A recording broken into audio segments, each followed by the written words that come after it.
Это Стамбул сегодня ночью. Неделю вся Турция протестует и требует отставки правительства. Также в выпуске утечка военных планов в Белом доме. Почти 90 пострадавших от российского удара в Сумах. А Кадыров засекретил миллиарды своей семьи. О главных событиях к этому часу в программе «Новости в воздух» на канале Ходорковский Лайв. Ставьте лайки.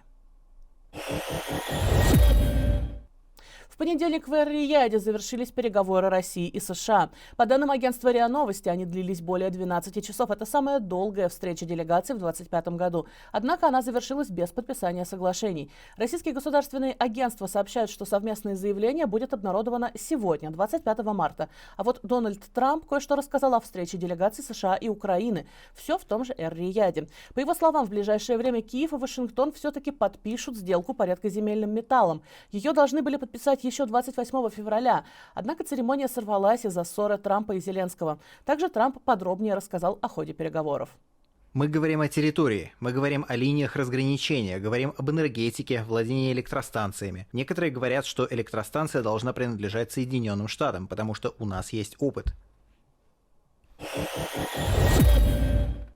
Скандальная утечка военных планов Соединенных Штатов в Белом доме. Главного редактора журнала «Атлантик» Джеффри Голдберга случайно добавили в секретный чат, где обсуждались удары по хуситам в Йемене. Об этом сам Голдберг написал в «Атлантик» накануне. По его словам, 11 марта он получил в мессенджере сигнал, запрос от пользователя Майкл Уолтс. Затем его включили в чат, в котором обнаружились госсекретарь Рубио, глава Пентагона Хексет, вице-президент Венс и другие топы трамповской администрации. В следующие дни Голдберг наблюдал, цитата, «увлекательную политическую дискуссию», а также обсуждение сроков ударов и списка целей. Голдберг приводит выдержки из чата, где Джей Ди Венс сначала пишет, что на его взгляд они совершают ошибку. Но затем он обращается к Хексету. «Если ты считаешь, что нам стоит это сделать, давай. Мне просто страшно не хочется снова выручать Европу», на что Хексет отвечает: «Полностью разделяю твое отвращение к европейским халявщикам. Жалкое зрелище». Конец цитаты. Ну а Уолтс после нанесения ударов назвал операцию потрясающей работой, а также отправил вот такие эмоджи. По словам Голдберга, многие фрагменты переписки можно квалифицировать как госизмену. Представитель американского Совбеза Брайан Хьюз отметил, что переписка выглядит правдоподобно. Проводится расследование, как в чат мог попасть посторонний человек и почему такие обсуждения в принципе ведутся в переписках. Ну а Хексет заявил каналу Fox News, что никто, цитата, не отправлял сообщения с планами войны. Российские военные накануне ударили по центру города Сумы. Повреждения получили жилые дома, объекты инфраструктуры, а также школа.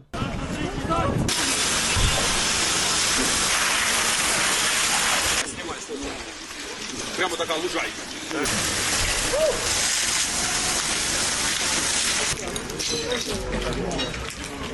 По последним данным, почти 90 человек ранены, из них 17 детей. По словам главы Сумской военной администрации Владимира Артюха, 14 пострадавших детей и 13 взрослых сейчас в больнице. А по данным Государственной службы по чрезвычайным ситуациям, все поврежденные помещения были обследованы.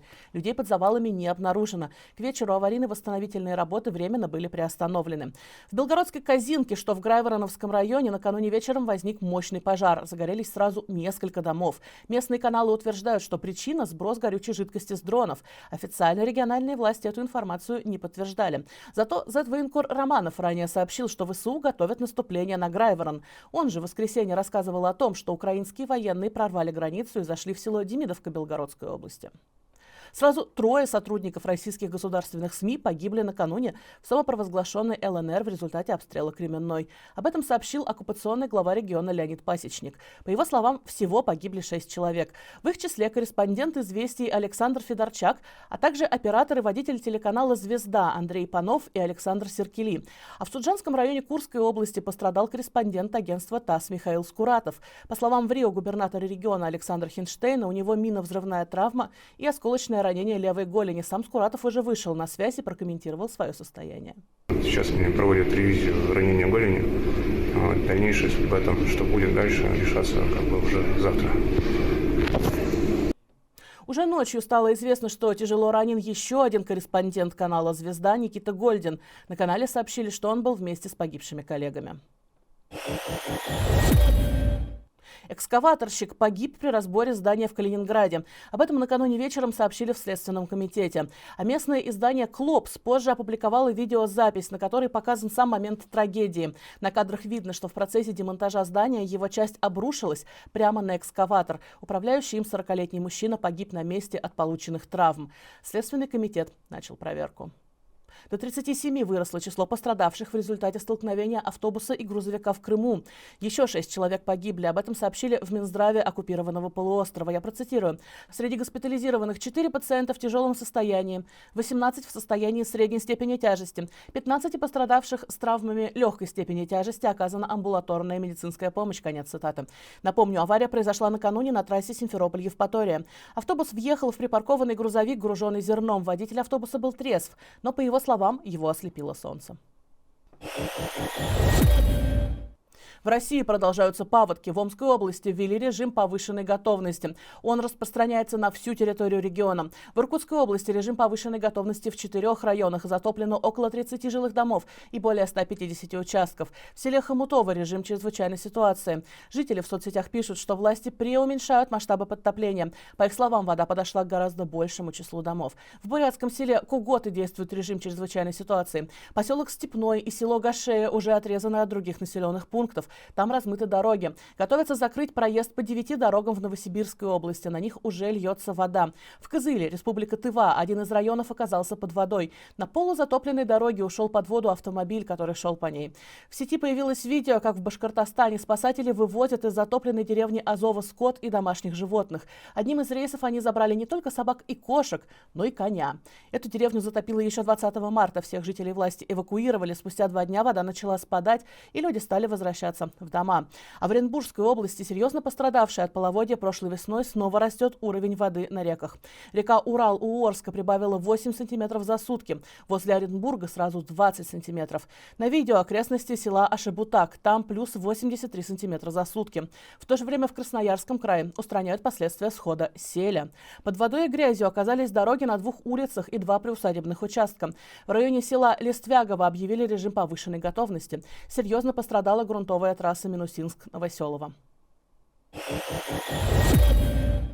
Информацию о бизнесе дочерей Кадырова засекретили. Их имена пропали из реестра юридических лиц. Как пишет Верстка, скрыты данные о владельцах и генеральных директорах всех 3 юрлиц, которые принадлежат Айшат и Табарик Кадыровым. Первая из них недавно получила в собственность компанию «Чеченские минеральные воды», активы которой оцениваются более чем в 3 миллиарда рублей. Ей же принадлежит модный дом «Фердаус». Табарик владеет фирмой «Омикрон-96». Заявление о сокрытии данных подали 20 марта, в тот же день, когда Айшат получила завод. Сегодня ровно неделя, как всю Турцию накрыла волна протестов в связи с арестом мэра Стамбула и главного оппонента Эрдогана Экрема Имамоглу. По всей стране продолжаются столкновения граждан с силовиками. По данным министра внутренних дел Али Ярликая, только за первые 5 дней были задержаны более 1100 протестующих. Он же сообщил, что минувшей ночью были задержаны и еще 43 человека.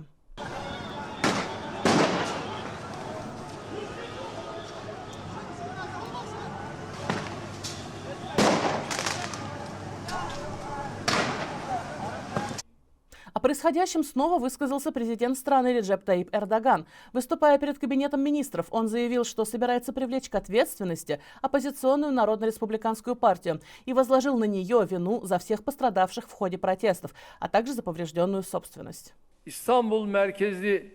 Всей страной мы с настороженностью наблюдали события, которые развернулись, когда лидер главной оппозиционной партии призвал выходить на улицы после того, как стамбульская антикоррупционная операция вылилась в насильственное движение. Ранее Эрдоган уже возмущался, что оппозиция пытается выставить дело против Имамоглу политическим, хотя это якобы не так. Впрочем, именно политическим это дело видят не только противники Эрдогана. В Еврокомиссии в понедельник заявили, что арест Имамоглу вызывает вопросы о приверженности Турции демократическим ценностям.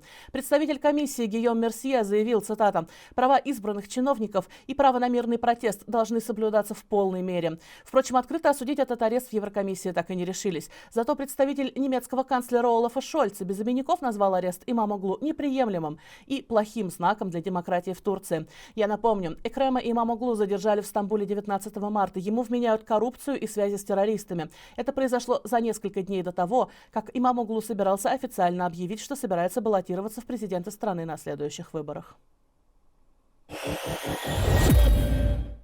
Картина Михаила Локшина «Мастер и Маргарита» стала триумфатором 38-й премии Ника и забрала сразу 7 наград. Среди них награда за лучшую мужскую роль, за лучшую женскую роль, за лучшую операторскую работу, ну и главный приз за лучший фильм. Таким образом, картина стала настоящим триумфатором премии. И все это на фоне травли со стороны Z-общественности, в том числе Владимира Соловьева, Захара Прилепина, Тиграна Кеосаяна и прочих. Причем критиковали как саму картину, так и ее автора Михаила Локшина за недостаточную патриотичность и поддержку Украины.